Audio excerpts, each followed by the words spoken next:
Welcome to TV డబ్ల్యూఎట్ తెలుగు. ముందుగా headlines చూద్దాం. AP CEO Mukesh Kumar Meena press meet. మొత్తంగా 81.86% పోలింగ్ నమోదైనట్టు వెల్లడి. గత ఎన్నికలతో పోలిస్తే 2.09% పోలింగ్ పెరిగిందన్న సీఈఓ. అత్యధికంగా దర్శి నియోజకవర్గంలో 90.91% పోలింగ్.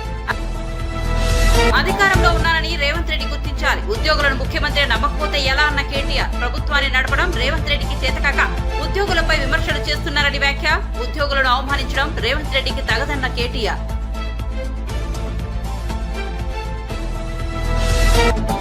టీడీపీ హింసకు పాల్పడిందంటూ డీజీపీ వైసీపీ నేతల ఫిర్యాదు. పోలీసు అధికారులను మార్చిన తర్వాత కూడా హింస ఎందుకు చోటు చేసుకుందన్న అంబటి. తన నియోజకవర్గంలో రీపోలింగ్ అవసరం లేదని ఈసీ ఎలా చెబుతుందని ప్రశ్న.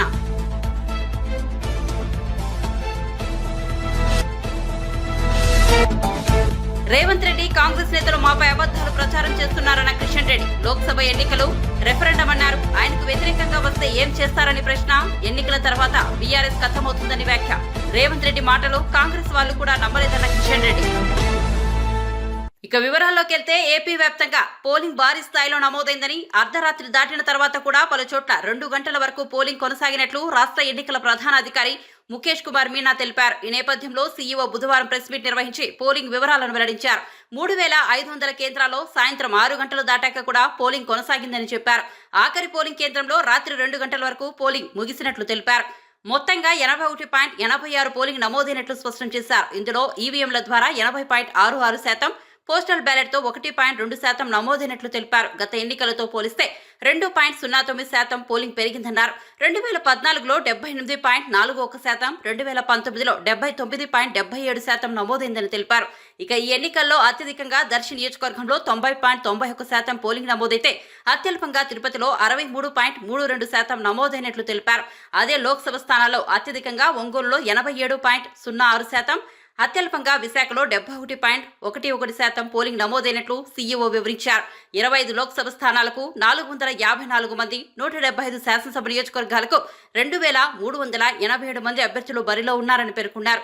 4.14 కోట్ల మంది ఓటర్లు ఉండగా ఎన్నికల సంఘం రాష్ట్ర వ్యాప్తంగా 46,389 పోలింగ్ కేంద్రాలను ఏర్పాట్లు చేసిందన్నారు. అలాగే పోలింగ్ కోసం 1,60,000 ఈవీఎంలు వినియోగించినట్లు పేర్కొన్నారు.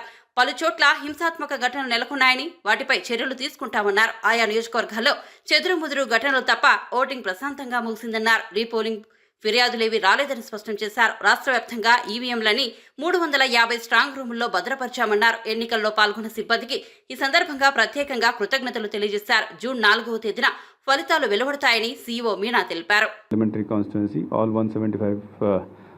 అసెంబ్లీ కాన్స్టిట్యుయెన్సీ అన్నిటినీ మనము స్ట్రాంగ్ రూమ్స్లో భద్రపరిచాం.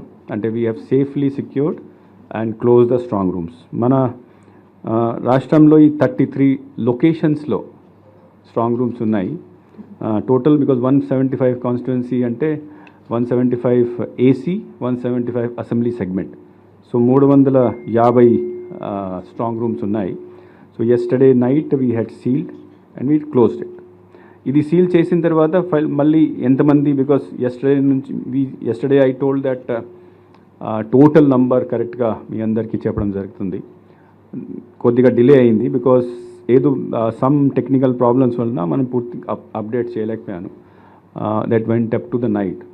So final figure of people, first of all మనకు ఎలెక్టర్స్, టోటల్ ఎలెక్టర్స్ 4,13,33,702. ఈ డీటెయిల్స్ మీకు ఇస్తాం. ఐ హ్యావ్ అందరికీ ఇస్తాం. దాంట్లో 3,33,40,560 పార్లమెంటరీ కాన్స్టిట్యుయెన్సీస్ కోసం ఓట్ చేశారు. 3,33,40,560 they voted in all the 25 parliamentary constituencies. Assembly కాన్స్టిట్యుయెన్సీస్కి కొద్దిగా డిఫరెన్స్ ఉంది. అక్కడ 3,33,40,333. సో పార్లమెంట్కి 227 ఓట్ ఎక్కువ వచ్చినాయి. సో దట్ ఎనీవే కొంతమంది people have their own choice. So some people might not have voted. ఇది దిస్ కమ్స్ టు అంటే ఓన్లీ ఈవీఎం పోల్ చూస్తే మనకు polling percentage is 80.66 is the exact percentage finalized yesterday night. 80.66% final voting percent EVM polled votes. 2014 లో మనకు percentage was 78.41%. 2019 లో 79.77%. So ఈసారి almost 1% ఈవీఎంలోనే increase అయింది. తర్వాత మేల్ మెంబర్స్ 1,64,00,000 ఫర్దర్ డిజిట్స్ మేము మీకు నోట్లో ఇస్తాము. And female voters 1,69,00,000. అదర్ కేటగిరీస్లో 1,517. So this is the total number of voters. నా దాంట్లో కూడా మనం చూస్తే అసెంబ్లీ కాన్స్టిట్యున్సీకి వస్తే దర్శి హైయెస్ట్ పోలింగ్ జరిగింది 90.91%. పార్లమెంటరీ కాన్స్టిట్యున్సీలో ఒంగోల్ హైయెస్ట్ ఓటింగ్ జరిగింది 87.06. అసెంబ్లీలో లోయెస్ట్ తిరుపతి 63.32. లాస్ట్ టైం 2019లో తిరుపతిలో 65.9 ఉంది. సో కొద్దిగా అక్కడ తగ్గింది. Most probably what we presume is the reason that మనం బోగస్ ఓట్ని కొద్దిగా కంట్రోల్ చేయగలిగాం కాబట్టి అక్కడ కొద్దిగా ముఖ్యమంత్రి రేవంత్ రెడ్డి తాను అధికార పక్షంలో ఉన్నానని గుర్తించాలని, ప్రభుత్వ ఉద్యోగులను ముఖ్యమంత్రి నమ్మకపోతే ఎలా అని బీఆర్ఎస్ వర్కింగ్ ప్రెసిడెంట్ కేటీఆర్ అన్నారు. విద్యుత్ కోతలపై ఇటీవల సీఎం రేవంత్ రెడ్డి సంచలన ఆరోపణలు చేశారు. విద్యుత్ కోతలకు కొంతమంది ఉద్యోగులు కారణమని, హరీష్ రావు వారితో కుట్రపూరితంగా అలా చేయిస్తున్నారన్నారు. ఈ వ్యాఖ్యలపై కేటీఆర్ తీవ్రంగా స్పందించారు. తమ 10 ఏళ్ల పాలనలో విద్యుత్ వ్యవస్థను బలోపేతం చేశామన్నారు. కానీ ఇప్పుడు స్వయంగా ముఖ్యమంత్రి విద్యుత్ ఉద్యోగులపై లేనిపోని ఆరోపణలు చేస్తున్నారని మండిపడ్డారు. ఉద్యోగులు తెలంగాణ ఉద్యమంలో పాల్గొన్నారని, అందుకే తాము ఉద్యోగులను ఎప్పుడూ విమర్శించలేదన్నారు. ప్రభుత్వాన్ని నడపడం రేవంత్ రెడ్డికి చేతకాక ఉద్యోగులపై విమర్శలు చేస్తున్నారన్నారు. ఉద్యోగులను అవమానించడం ఆయనకు తగదన్నారు. పోలీసులను, ఉద్యోగులను తిట్టడానికి ఆయన ప్రతిపక్షంలో లేరని, ముఖ్యమంత్రి అని గుర్తుంచుకోవాలని చురకలంటించారు. జిల్లాలో రైతులు రోడ్డెక్కారు. నిర్మల్ జిల్లా లక్ష్మణ్ చాందా మండల కేంద్రంలో మరి రైతులు అక్కడ కూడా రోడ్డెక్కినారు. తడిసిన ధాన్యం ఎక్కడికక్కడ తడిసిపోయి ఆగమాగం అయిపోతే అక్కడ కూడా రైతులు రోడ్డెక్కి ధర్నాలు చేస్తూ ఉన్నారు. యాదాద్రి భువనగిరి జిల్లాలో బీబీనగర్ దగ్గర ధాన్యం బస్తాలతోనే నిరసన కూడా తెలిపినారు. వరంగల్ వెళ్లే రోడ్డు మీద మరి వాహనాల రాకపోకలు స్తంభించిపోయిన పరిస్థితి. రాజన్న సిరిసిల్ల జిల్లాలో కూడా ఈరోజు కోనరావుపేట మండలం మల్కపేటలో రైతులు ధర్నా చేస్తూ ఉన్నారు. వరి ధాన్యం కొనుగోలు చేపట్టడం లేదంటే రాష్ట్ర వ్యాప్తంగా దాదాపు నేను కోట్ చేసింది కేవలం 4 జిల్లాలు: యాదాద్రి, భువనగిరి, నిర్మల్, కామారెడ్డి, రాజన్న సిరిసిల్ల. ఇవి మాత్రమే కాకుండా ఇంకా చాలా చోట్ల రైతులు గత 25-30 రోజులుగా ధాన్యం తెచ్చిన తర్వాత కూడా ఇంతవరకు కొనుగోలు చేయకుండా, అధికార యంత్రాంగం పట్టించుకోకుండా, పర్యవేక్షించే నాదుడు లేకుండా దయనీయమైన స్థితిలో ఉన్నారు. ఇప్పటికైనా ప్రభుత్వం రాజకీయాలు పక్కన పెట్టి మరి వెంటనే రంగంలోకి దిగి ప్రభుత్వం తాను చేయాల్సిన పని ఫుడ్ కార్పొరేషన్ ఆఫ్ ఇండియా ద్వారా కొనుగోలు చేసి వెంటనే తడిసిన ధాన్యాన్ని కొనుగోలు చేయాలి, తరుగు లేకుండా కొనుగోలు చేయాలి, వెంటనే కొనుగోలు ప్రక్రియను వేగవంతం చేయాలని చెప్పి కూడా మా పార్టీ తరఫున డిమాండ్ చేస్తూ ఉన్నాం. ఒకవేళ ప్రభుత్వం స్పందించకపోతే తప్పకుండా రైతాంగం తరఫున ప్రశ్నించడమే కాదు, అవసరమైతే రోడ్డు ఎక్కుతాం, అవసరమైతే ఆందోళనకు కూడా పెద్ద ఎత్తున శ్రీకారం చుడతామని చెప్పి కూడా ప్రభుత్వాన్ని నేను హెచ్చరిస్తూ మరి మా పార్టీ తరఫున రైతాంగానికి కూడా విజ్ఞప్తి చేస్తూ ఉన్నాం. మీరెవరూ ఆందోళన పడాల్సిన అవసరం లేదు. మీ తరఫున కేసీఆర్ గారు, బీఆర్ఎస్ పార్టీ యంత్రాంగం మొత్తం ఉంది. మీరు ఎక్కడికి పిలిచినా వస్తాం, మీరు ఎప్పుడు పిలిచినా వస్తాం. మీరు మీ పక్షాన మీకు న్యాయం జరిగేంత వరకు, క్వింటాల్కు 500 రూపాయల బోనస్ ఇస్తాని బోగస్ మాటలు చెప్పిన ఈ ప్రభుత్వం దిగొచ్చేంత వరకు, మీకు న్యాయం చేసేంత వరకు మీ తరఫున ఉంటాం. మీకు రుణమాఫీ జరిగేంత వరకు మీతో ఉంటాం. మీకు బోనస్ వచ్చేంత వరకు మీతో ఉంటాం. మీ తడిసిన ధాన్యాన్ని కొనుగోలు ప్రతి గింజ దాకా కొనుగోలు చేసేదాకా కూడా వదిలిపెట్టం. కొనుగోలు కేంద్రాల్లో ఈ ప్రక్రియ వేగవంతం అయ్యేదాకా కూడా వదిలిపెట్టం.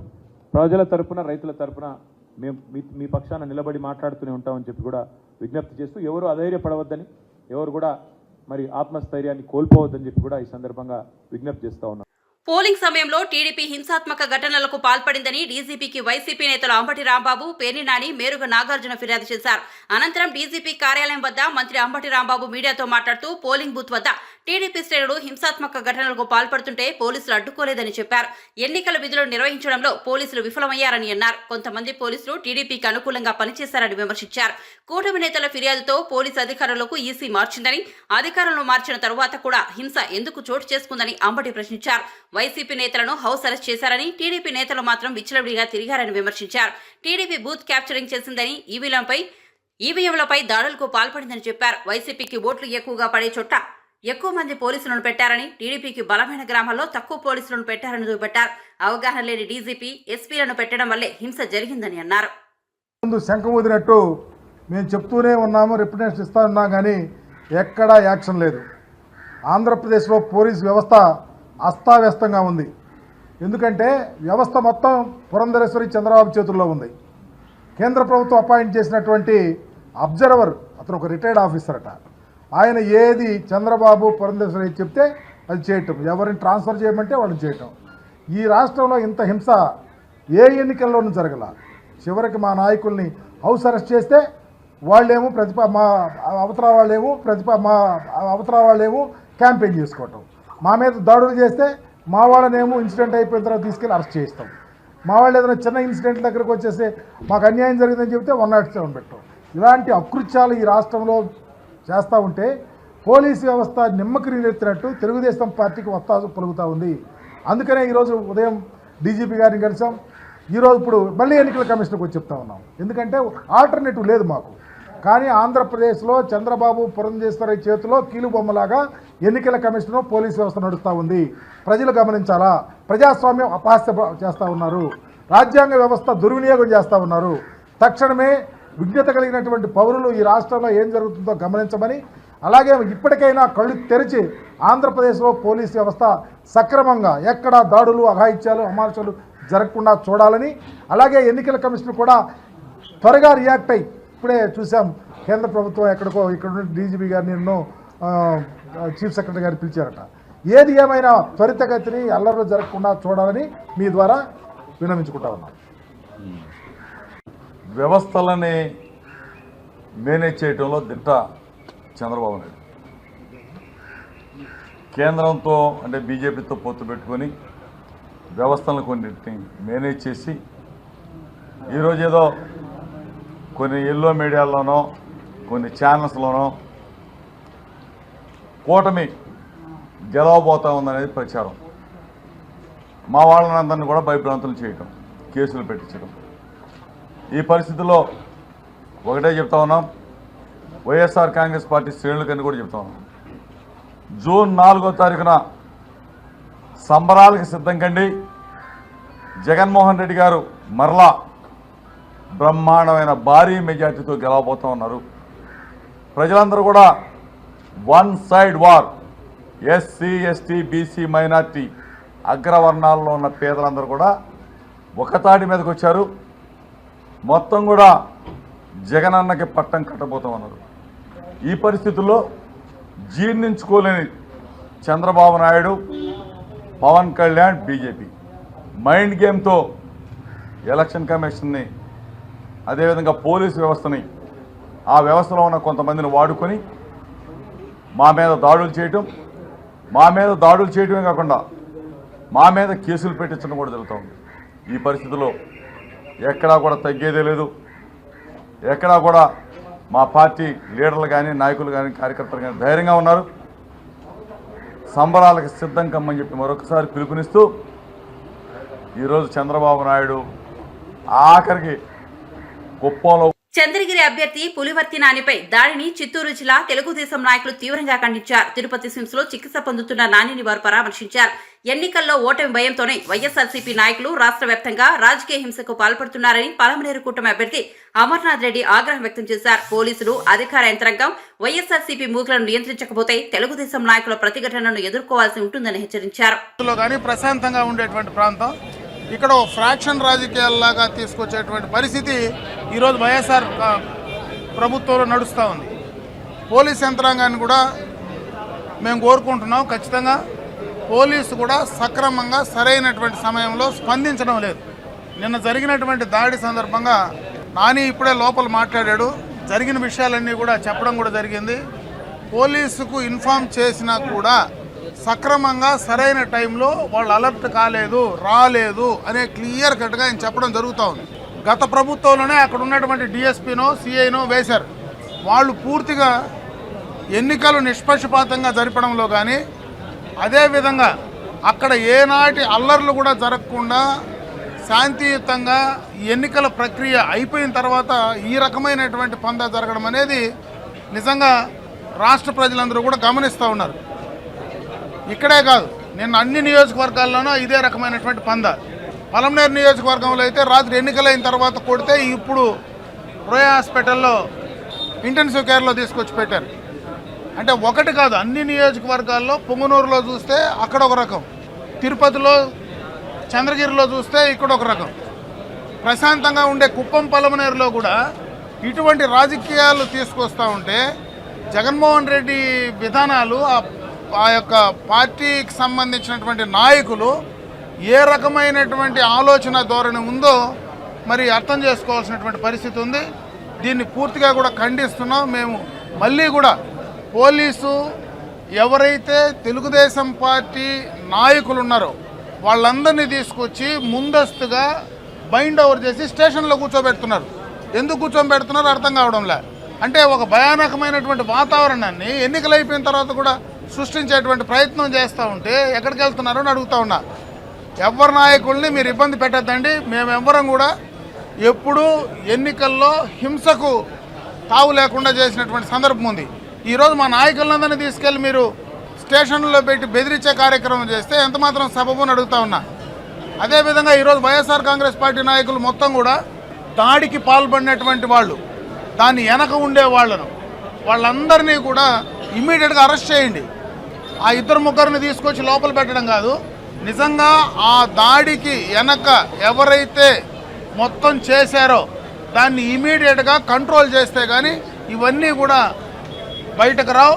ఒక జెడ్పీటీసీ సభ్యుడి భర్త కూడా డైరెక్ట్గా, ఒక ప్రజాప్రతినిధి భర్త, ఒక సర్పంచి ఆ రకంగా ఇదే దాడిలో పాలు పంచుకొని డైరెక్ట్గా నేరుగా వచ్చి సోడా బుడ్డీలతో మరి బీర్ సీసాలతో వేయడం, సమిట్లు తీసుకొచ్చి కొట్టడం, మారణాయుధాలు తీసుకొచ్చి ఒక అభ్యర్థిని చంపే ప్రయత్నం చేస్తే ఇంకెంతకంటే దారుణం ఉంటుందా? అది కూడా స్ట్రాంగ్ రూము ముందర మహిళా యూనివర్సిటీలో పట్టణ నడిబొడ్డులో ఇటువంటి సంఘటన చేస్తే మరి ఏం మెసేజ్ ఈ ప్రాంతానికి ఇస్తున్నాం అనేది కూడా అర్థం చేసుకోవాలా.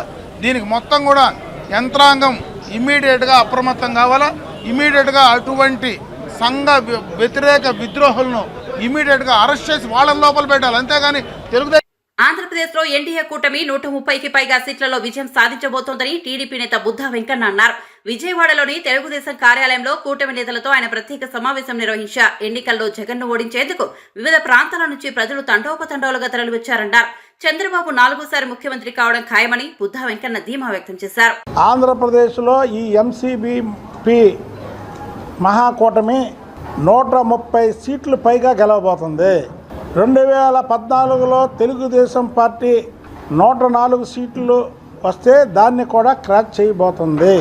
దానికి ఉదాహరణకి 2019లో ఎలాగైతే జగన్మోహన్ రెడ్డిని గెలిపించడానికి బారులు తీరారో ఇలాంటి మనం గెలిపించామని 2024లో అర్ధరాత్రి వరకు బారులు తీరడమే కాకుండా పక్కన ఉన్నటువంటి రాష్ట్రం తెలంగాణ, ఇటు పక్కన ఉన్నటువంటి రాష్ట్రం కర్ణాటక బెంగళూరు, మరో పక్కన ఉన్నటువంటి రాష్ట్రం తమిళనాడు మెడ్రాసు ఖాళీ అయిపోయి ఎప్పుడూ లేని విధంగా బస్సులు కూడా పెట్టడం జరిగింది ఆర్టీసీ.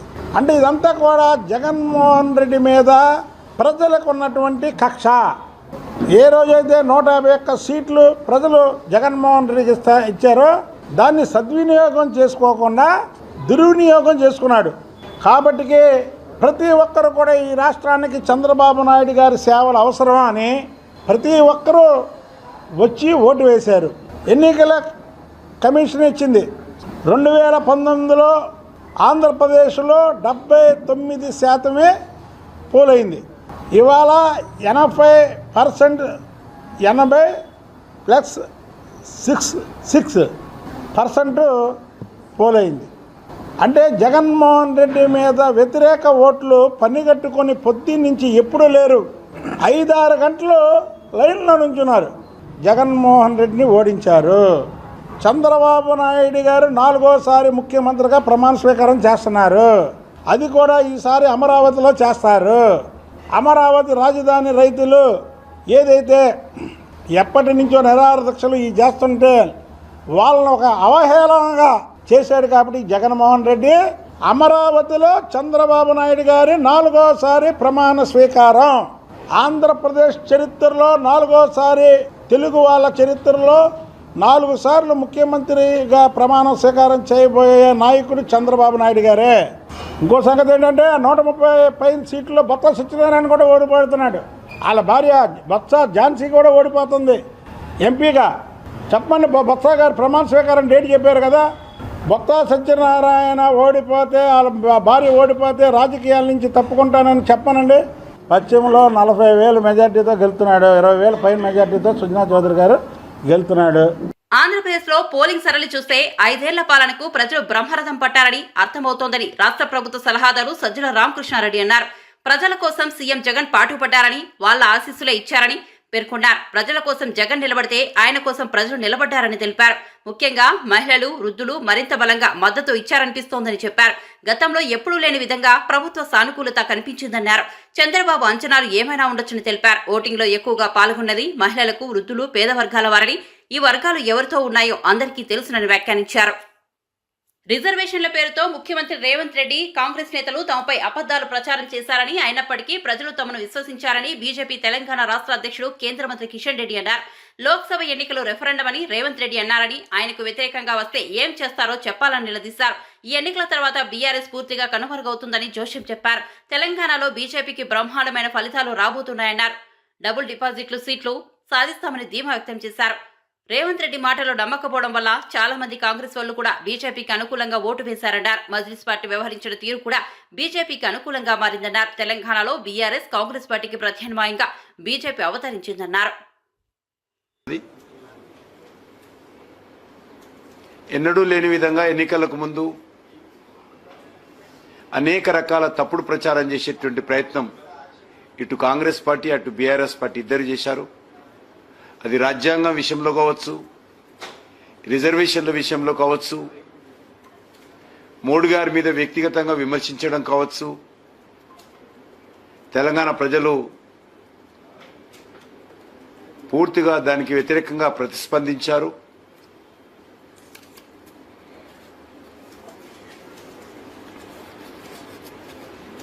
తెలంగాణలో ఎవరు గెలిచినా మా మద్దతుతోటే గెలుస్తారు, మేమే కీలకం అనే విధంగా మజ్లిస్ పార్టీ వ్యవహారం కూడా ఈరోజు తెలంగాణలో బీజేపీకి మరి అనుకూలంగా ప్రజలు మారారని భావిస్తా ఉన్నాను. మేము బీఆర్ఎస్ అంటే బీఆర్ఎస్, మేము కాంగ్రెస్ అంటే కాంగ్రెస్, మేమే తెలంగాణలో డిసైడింగ్ ఫ్యాక్టర్ అనేటువంటి అహంకారంతో ఎంఐఎం పార్టీ ఒక్కొక్క సీటు మీద ఎవరు గెలవాలి అనేటువంటి విధంగా సూట్ కేసులు తీసుకొని అభ్యర్థుల నుంచి మద్దతు ప్రకటించడం జరిగింది. దాని కారణంగా కూడా ప్రజల్లో ఈరోజు మోడీ గారు రావాలనేటువంటి ఏకైక ఆలోచన, మోడీ గారు మళ్ళీ ప్రధానమంత్రి కావాలనేటువంటి ఆకాంక్ష తెలంగాణ ప్రజల్లో చాలా స్పష్టంగా కనిపించింది. ముఖ్యంగా గ్రామీణ ప్రాంతాల్లో అనేక గ్రామాల్లో కాంగ్రెస్, బీజేపీ, బీఆర్ఎస్ కూర్చొని ఈసారి మన గ్రామం నుంచి మెజార్టీ ఓట్లు మోడీ గారికి వేద్దామనేటువంటి నిర్ణయం తీసుకోవడం అనేటువంటిది చాలా గ్రామాల్లో జరిగింది. అది కూడా 1-2 రోజుల ముందే పూర్తి స్థాయిలో నిర్ణయం తీసుకున్నారు వాళ్ళు. దాని పర్యవసానమే ఈరోజు గ్రామీణ ప్రాంతాల్లో ఎక్కువ శాతం ఓట్లు బీజేపీకి అనుకూలంగా రావడం ఏదైతున్నదో చాలా స్పష్టంగా కనిపిస్తా ఉంది. ఇన్నాళ్ళు బీజేపీ లేనటువంటి గ్రామాల్లో కూడా, బలంగా లేనటువంటి గ్రామాల్లో కూడా ఓటింగ్ శాతం మోడీ గారికి అనుకూలంగా, బీజేపీకి అనుకూలంగా చాలా స్పష్టంగా కనిపిస్తుంది. ముఖ్యంగా మహిళలు, యూత్ చాలా పెద్ద ఎత్తున బీజేపీకి అనుకూలంగా ఓటింగ్లో పాల్గొన్నారు. ఏదైతే Revanth Reddy and company, KTR and company వీళ్ళు రాజ్యాంగం మారుస్తారు, రిజర్వేషన్ ఎత్తేస్తారని ఇద్దరూ పల్లెవెత్తుకున్నారు. ముందు కాంగ్రెస్ ఎత్తుకున్నటువంటి పల్లవి మేమే వెనుకబడిపోతామన్న ఉద్దేశంతో బీఆర్ఎస్ కూడా అదే పల్లెవెత్తుకున్నది. కానీ ప్రజలు ఆ స్టేట్మెంట్ చూసి నవ్వుకుంటున్నారు. ఈ దేశంలో రిజర్వేషన్స్ ఎత్తేసేటువంటి శక్తి ఎవరికీ లేదు. ప్రధానమంత్రి గారు ఒక మాట ముందుకెళ్ళన్నారు. డాక్టర్ బాబాసాహెబ్ అంబేద్కర్ గారు అనుకున్నా కూడా రిజర్వేషన్ ఎత్తేయలేరు. అటువంటి విధంగా ఈరోజు పటిష్టంగా ఈ దేశంలో రిజర్వేషన్స్ అమలు జరుగుతూ ఉన్నాయి. ఏపీ ఎంసెట్ కు అన్ని ఏర్పాట్లు పూర్తి చేశామని ఏపీ ఉన్నత విద్యామండలి చైర్మన్ ప్రొఫెసర్ కె హేమచంద్రారెడ్డి తెలిపారు. గురువారం నుంచి ఎంసెట్ కు పరీక్షలు ప్రారంభమవుతాయి. రేపు ఎల్లుండి బైపీసీ గ్రూప్ కు ఎబ్సెట్ పరీక్షలు జరుగుతున్నాయి. 18వ తేదీ నుంచి 23 వరకు ఇంజనీరింగ్ విభాగానికి పరీక్షలు, రోజుకు 2 సెషన్లలో పరీక్షలు జరుగుతాయి. పరీక్షలు ఆన్లైన్ మోడ్లో నిర్వహించనున్నారు. ఉదయం 9 గంటల నుంచి 12 గంటల వరకు ఒక సెషన్, మధ్యాహ్నం 2 గంటల 30 నిమిషాల నుంచి సాయంత్రం 5 గంటల వరకు రెండవ సెషన్ పరీక్షలు నిర్వహించనున్నారు. రాష్ట్ర వ్యాప్తంగా 140 సెంటర్లు, హైదరాబాద్ లో 2 సెంటర్లు ఏర్పాటు చేశామన్నారు. రాష్ట్ర వ్యాప్తంగా 3,61,4040 మంది ఈ వెబ్సైట్ కు హాజరవుతారు. ఇందులో మహిళలు 1,81,536 మంది, పురుషులు 1,80,104 మంది విద్యార్థులు ఉన్నారు. గత ఏడాదితో పోలిస్తే ఎంపీసీ విభాగంలో 34,828 మంది అదనంగా దరఖాస్తు చేసుకున్నారు. బైపీసీ విభాగంలో మాత్రం 13,138 మంది విద్యార్థులు గత ఏడాదితో పోలిస్తే తక్కువగా దరఖాస్తు చేసుకున్నారని తెలిపారు. సెంటర్లోకి వాళ్ళు వెళ్ళవచ్చు. అంటే ఎగ్జామ్ కమెన్స్ కాకముందు అర్ధగంట ముందు నుంచి వాళ్ళు ఎగ్జామ్ హాల్లోకి వెళ్ళవచ్చు. వాళ్ళ హాల్ టికెట్స్ తప్పనిసరిగా వాళ్ళ చేతిలో ఉండాలి. ఒక ఐడెంటిటీ ప్రూఫ్ తెచ్చుకోవాలి. వాళ్ళ ఎగ్జామ్ సెంటర్స్కి వెళ్ళచ్చు. కాకపోతే ఈ ఎలక్ట్రానిక్ బేస్డ్ కంప్యూటర్ బేస్డ్ టెస్టులు అన్నీ కూడా దేశవ్యాప్తంగా 1 నిమిషం ఆలస్యమైనా కూడా మనం లోపలికి అలో చేయం. ఇది బహుశా ప్రతి సంవత్సరం కూడా 1-2 స్టూడెంట్స్ ఆలస్యంగా వెళ్ళటం, వాళ్ళని అలో చేయకపోవటం మనం చూస్తూనే ఉంటాం. కాబట్టి ఈసారి నా విన్నపం ఏమంటే ఒక్క విద్యార్థి కూడా ఆలస్యంగా వెళ్లకుండా చూసుకోవాలని కోరుకుంటున్నాను. ఎందుకంటే మన రూల్స్ ఏం చెప్తాయంటే 1 నిమిషం ఆలస్యంగా వచ్చినా కూడా విద్యార్థిని అలో చేయకూడదు. ఇది గట్టి రూల్. సో ఈ రూల్ని తూచా తప్పకుండా మనం ప్రతి ఎగ్జామ్ సెంటర్లో పాటిస్తాం. కాబట్టి ప్రతి ఇన్విజిలేటర్కి మనం ఈ ఇన్స్ట్రక్షన్స్ ఆల్రెడీ ఇచ్చేసాం. కాబట్టి ఏ విద్యార్థి కూడా ఉదయం 9 గంటల తర్వాత ఎగ్జామ్ హాల్లోకి ఎంటర్ కాలేరు. అలాగే మధ్యాహ్నం 2:30 తర్వాత 1 నిమిషం ఆలస్యమైనా కూడా ఎగ్జామ్ హాల్లోకి ఎంటర్ కాలేరు. సో ఇది గమనించి అన్యదా భావించకుండా విద్యార్థులు, తల్లిదండ్రులు ఇది ఒక ఎగ్జామ్ రిక్వైర్మెంట్గా మీరు తీసుకొని మాకు కోఆపరేట్ చేస్తారని మేము కోరుకుంటున్నాం. 1 నిమిషం ఆలస్యమైనా కూడా మిమ్మల్ని ఎగ్జామ్ సెంటర్లోకి అనుమతించరు. ఎలక్ట్రానిక్ గ్యాడ్జెట్స్, ఏ రకమైన ఎలక్ట్రానిక్ గ్యాడ్జెట్స్ అయినా మీరు ఎగ్జామ్ హాల్లోకి తీసుకెళ్ళలేరు. అలాంటివి ఏమైనా ఉంటే బయటే కాన్ఫిస్కేట్ చేసుకుంటారు. వాటికి బాధ్యత ఈ యాప్షే కానీ జేఎన్టీయూ కాకినాడ కానీ వహించదు. Exam conducting authorities will not be responsible for the electronic gadgets that you carry. Okay. So ఇంకా ఇతరత్ర ఏ పర్సనల్ బిలాంగింగ్స్ తీసుకెళ్ళినా కూడా అది మీ ఓన్ రిస్క్తోనే మీరు తీసుకెళ్లాల్సిన అవసరం ఉంటుంది. So these are some of the instructions. ఇక మా వైపు నుంచి మేము ప్రతి ఒక్క డిస్ట్రిక్ట్ కలెక్టర్కి మనం రిక్వెస్ట్ చేయడం జరిగింది, ఎలాబొరేట్ అరేంజ్మెంట్స్ చేయమని చెప్పి. డిస్ట్రిక్ట్ అథారిటీస్ అందరికీ కూడా ఇన్స్ట్రక్షన్స్ ఇవ్వమని. సెపరేట్గా ఎస్పీలకు అందరికీ కూడా మనం లెటర్స్ రాసి ఉన్నాం. అందరూ డిస్ట్రిక్ట్ సూపరింటెండెంట్ ఆఫ్ పోలీసులకి మనం రిక్వెస్ట్లు చేసి ఉన్నాం. ఎలాంటి లా అండ్ ఆర్డర్ ఇష్యూ లేకుండా కాస్త పోలీస్ ప్రొటెక్షన్ ఇవ్వమని చెప్పి. సో వారు కూడా సానుకూలంగా స్పందిస్తున్నారు. అలాగే డిఎం అండ్ హెచ్ఓ సమ్మర్లో కండక్ట్ చేస్తున్నాం కాబట్టి విద్యార్థులకు ఏమైనా ఇమ్మీడియట్ మెడికల్ హెల్ప్ ఏమైనా కావాల్సి వస్తే వాళ్ళు కూడా డిఎం అండ్ హెచ్ఓల్ని అందుబాటులో ఉంచాలని చెప్పి వాళ్ళకు రిక్వెస్ట్ చేసాం. ఏపీఎస్ఆర్టీసీకి మన టెస్ట్ సెంటర్స్ అన్నీ కమ్యూనికేట్ చేస్తూ ఈ సెంటర్స్ ఏమైనా దూరంగా ఉంటే వాటికి బస్సు సౌకర్యాలు కలిగించమని ఏపీఎస్ఆర్టీసీ రిక్వెస్ట్ చేసాం. ఎలక్ట్రిసిటీ బోర్డుకి అన్ఇంటరప్టెడ్ పవర్ సప్లై ఇవ్వమని చెప్పి. అఫ్కోర్స్ మనం టెస్ట్ సెంటర్లో ఫర్ ఎనీ రీజన్ పవర్ పోయినా మనం జనరేటర్స్ అన్నీ రెడీగా పెట్టి ఉంచాం ఎగ్జామ్కి ఎటువంటి విఘాతం కలగకుండా. అయినా కూడా మనం టెస్ట్ సెంటర్స్కి అన్ఇంటరప్టెడ్ పవర్ సప్లై ఇవ్వమని చెప్పి, పవర్ ఫ్లక్చువేషన్స్ లేకుండా, పవర్ ఫెయిల్యూర్స్ లేకుండా చూడమని చెప్పి ఎలక్ట్రిసిటీ బోర్డుని రిక్వెస్ట్ చేయడం జరిగింది. So these are some of the instructions. Bulletin ముగించే ముందు హెడ్లైన్స్ మరోసారి చూద్దాం. AP CEO Mukesh Kumar Meena press meet. మొత్తంగా 81.86% పోలింగ్ నమోదైనట్లు వెల్లడి. గత ఎన్నికలతో పోలిస్తే 2.09% పోలింగ్ పెరిగించిన సీఈఓ. అత్యధికంగా దర్శి నియోజకవర్గంలో 90.91% పోలింగ్. అధికారంలో ఉన్నానని రేవంత్ రెడ్డి గుర్తించాలి. ఉద్యోగులను ముఖ్యమంత్రి నమ్మకపోతే ఎలా అన్న కేటీఆర్. ప్రభుత్వాన్ని నడపడం రేవంత్ రెడ్డికి చేతకాక ఉద్యోగులపై విమర్శలు చేస్తున్నారని వ్యాఖ్య. ఉద్యోగులను అవమానించడం రేవంత్ రెడ్డికి తగదన్న కేటీఆర్.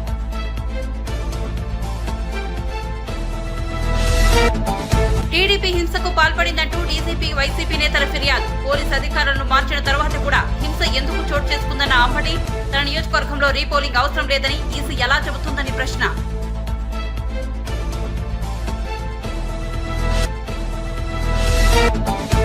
రేవంత్ రెడ్డి కాంగ్రెస్ నేతలు మాపై అబద్దాలు ప్రచారం చేస్తున్నారన్న కిషన్ రెడ్డి. లోక్సభ ఎన్నికలు రెఫరెండం అన్నారు. ఆయనకు వ్యతిరేకంగా వస్తే ఏం చేస్తారని ప్రశ్న. ఎన్నికల తర్వాత బీఆర్ఎస్ ఖతమవుతుందని వ్యాఖ్య. రేవంత్ రెడ్డి మాటలు కాంగ్రెస్ వాళ్ళు కూడా నమ్మలేదన్న కిషన్ రెడ్డి. మరిన్ని అప్డేట్స్ కోసం చూస్తూనే ఉండండి TVWA తెలుగు.